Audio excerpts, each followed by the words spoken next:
I'd like to talk to you a bit about Vor Bio. We are a public company listed on the NASDAQ, and you can read our disclaimer slide at your leisure. So what we're trying to do at Vor is really have a unique approach. And you'll be able to see some data around this, which is we are trying to protect engineered stem cell transplants that are given to patients and protect them from targeted therapies. And while it seems like a simple concept, we think this can change the game in AML and other blood cancers. We've actually already demonstrated some early proof of concept, which I'll show you, which is super exciting, because I remember when I was here last year, this is before we had even treated a patient. Now we actually have several patients under our belt, and amazing to see how this concept can be implemented in the clinic. We're also moving forward with another program, which I'll talk to you about, called VCAR33 Allo, which will be hitting the clinic soon. And we had the fortune of constructing an in-house GMP facility. So I'll talk to you a little bit and give you a bit of a teaser ahead of tomorrow's panel, which is discussing commercialization strategies of GMP. And lastly, we had the fortune of raising a follow-on financing in December last year, which now brings our cash to $230 million. So let's just set the stage in terms of what happens in liquid tumors as standard of care.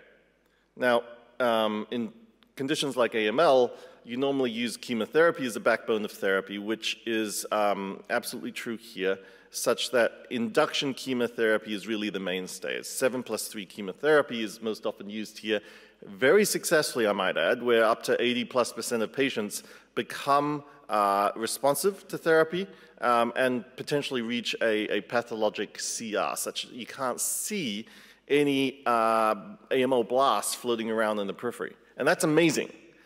The trouble is that this is not necessarily just a blood condition, this is a marrow condition.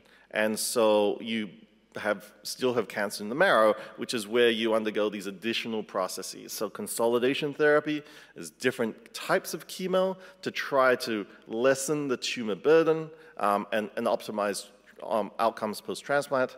You then have to condition the patients to receive a new bone marrow transplant, and think of conditioning like almost carpet bombing the bone marrow. Very toxic chemotherapy or radiation that really clears out the bone marrow, hopefully all the cancer cells, but also gets rid of all the healthy cells. And now you have to transplant in cells from a healthy donor. That's not actually where the main issue is, though.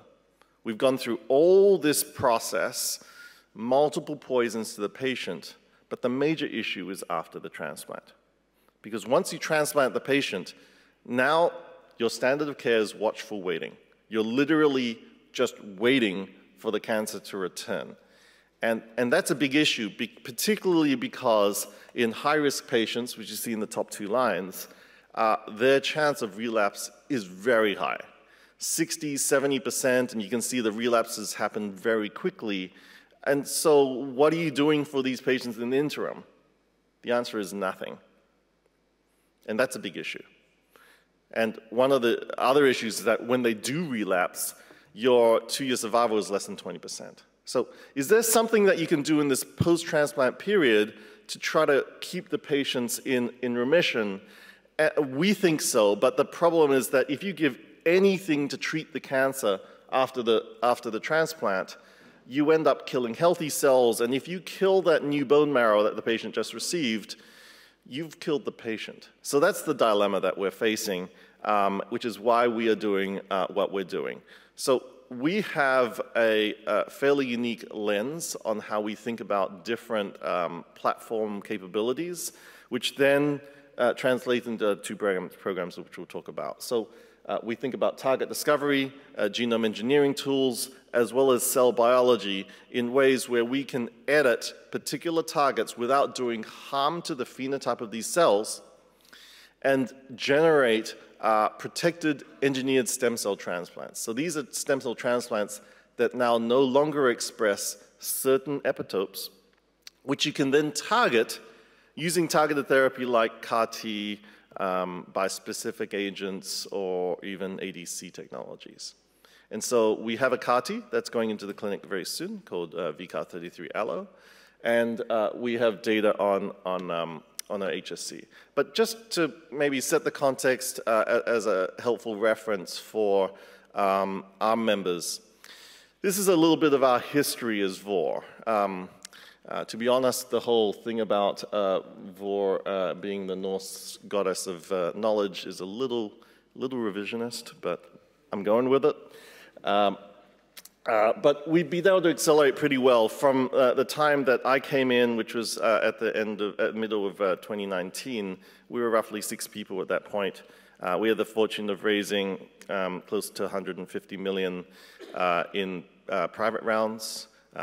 We had the fortune of attracting just over 200 million in the IPO, and then recently 116 million follow-on. And this was really all indexed on progress we were able to make towards or into the clinic.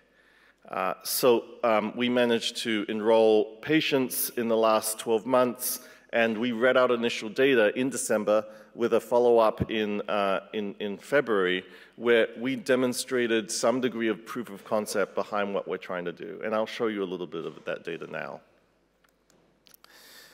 So the first thing that you have to figure out is, do your stem cell transplants work like stem cell transplants? And this is really the #1 question, because no one has done this before. No one has removed certain proteins that might be important to stem cell biology. And so this was a really important metric. On the top line, you can see this is after transplants and how neutrophils reconstitute. And that looked just fine in these 2 patients that we treated. On the bottom line, you can see that platelets take a little bit longer to recover, which is very well understood, but they recovered very nicely as well in patients 1 and 2. And so there's good evidence that these cells engraft and are now producing and differentiating cell types that are needed for survival. So that gives you some encouragement that what we are doing to the cells in our manufacturing process, in CRISPRing out a protein called CD33, that we're not doing any harm to these cells. Now, what we then did as we went on to patient 1 is that we are dosing a drug called Mylotarg. Mylotarg is a marketed drug by Pfizer. It's an antibody-drug conjugate targeting CD33. CD33 and Mylotarg is very well understood to be terribly cytopenic. You give 1 dose of Mylotarg and your cell counts fall through the floor. You normally have to wait another month before you can give another dose. And we were concerned that we may be able to see some degree of cytotoxicity, even though we have protected these cells from that therapy. What we found instead was that Mylotarg hardly touched their blood system. There was really no measurable drop in neutrophils or platelets following Mylotarg dose. In fact, neutrophils increased by about 50% after the first dose, which really shows that you can truly protect these cells if they no longer express that target, which is fascinating. And we also know Mylotarg was working because what you see in this chart is that these first 2 data points, these are all marrow samples, you get roughly 95% knockdown of CD33, which is what we had done in the genome engineering strategy.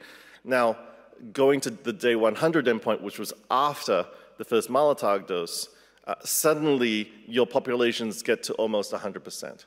And not just myeloid cells, but also T cells did exactly the same thing. If you understand stem cell biology, CD33 is not expressed on T cells. In fact, it's not expressed on any part of the lymphoid system. And so, for the first time, we've demonstrated that CD33 may be expressed on very early progenitor cells, cells that give rise to both myeloid and lymphoid lineages, such that it could be even a long-term HSC. And so, fascinating biology, but it really does show that Mylotarg is eliminating cells that it should, which are expressing CD33. So let me talk a little bit about manufacturing and start to, maybe preempt some of our discussions for tomorrow's panel on cell and gene therapy manufacturing readiness. This is our manufacturing process for our stem cells, as well as what we do for our CAR-T. So the first thing is the starting material are based from healthy donors. This is exactly what happens in the clinic today. You cannot take a bone marrow transplant from a patient with AML because their marrow is chock full of cancer. And so you need a healthy donor who expresses the same HLAs, so you match the patient, and then you harvest cells which you can then use in your stem cell transplant. But instead of just putting them straight in the patient, we actually go through a CD34 selection process to really select out the stem cells, and that gives rise to two populations. One population, which is predominantly stem and progenitor cells, which we then put through the rest of our manufacturing process to remove CD33 expression through genome engineering, and that becomes trem cell. But the other population from the cell selection step are a gamish of all kinds of cells, including roughly about 20% of T cells. And so for that cell population, you can then select out those T cells using something like CD3 and create an allogeneic CAR-T. And that's exactly what we're doing. So from one bag, from one apheresis product, we can actually make two different products that are exactly matched to each other, that are also as healthy as you get in terms of phenotype because it comes from a healthy donor who's never seen chemotherapy. And now you're making a next generation stem cell transplant as well as an allogeneic CAR-T that is exactly matched to the patient's new bone marrow. We have the fortune of having built a in-house manufacturing facility at Vor. It's right in Cambridge, Massachusetts.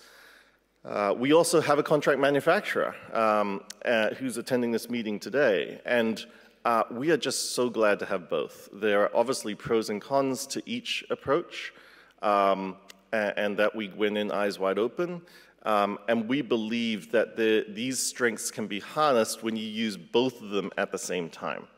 And so right now we are manufacturing our stem cell product at our contract manufacturer, but we are actually tech transferring that to enable in-house manufacturing as well. And we're making our CAR-T in-house.